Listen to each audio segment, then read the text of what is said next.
Il n'y a personne qui soit né sous une mauvaise étoile. Il n'y a que des gens qui ne savent pas lire le ciel. Le Dalai Lama. Vendredi 9 novembre, jour 1. Tout a commencé ce matin-là. Un matin qui s'annonçait au départ comme les autres. Je devais me rendre chez le médecin qui m'avait fait passer toute une batterie d'examens, car depuis des semaines, je me sentais vraiment fatiguée. J'avais mis ça sur le dos de quelques maladies à la mode, sur les réseaux sociaux. La charge mentale. Me voici installée sur cette chaise en face de mon vieux doc, qui me connaît assez bien pour savoir que je m'emballe toujours un peu vite et qui, lui, est toujours là pour me faire redescendre sur terre, en me rassurant sur mes angoisses. Cette fois, il m'avait l'air différent, fatigué peut-être, soucieux, ou de mauvais poil.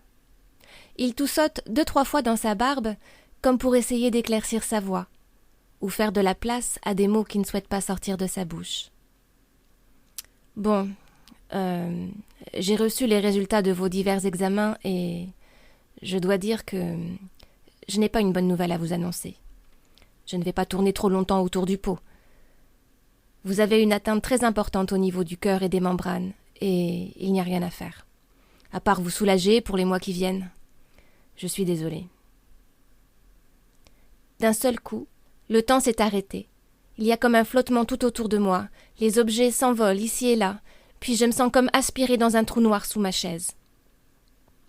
Ma respiration s'arrête, puis s'accélère. Je ne ressens plus rien. Mes idées sont confuses, ma vue est trouble, à moins que ce ne soient mes larmes qui viennent noyer mes yeux.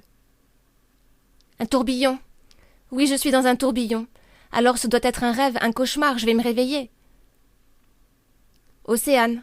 Océane, vous allez bien? Vous êtes avec moi? Je vais vous donner le nom d'une psychologue très bien qui pourra vous aider.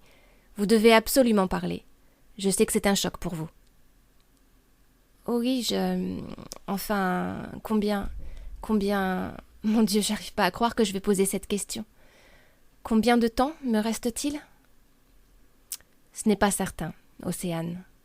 Je dirais 8 mois, 1 an, tout au plus. Je vais vous faire rencontrer le spécialiste qui va vous conseiller sur les traitements de soulagement à prendre et vous parler des différentes options de suivi et de soutien que l'on peut mettre en place. Voilà, ce fameux 9 novembre, le jour où ma vie a basculé.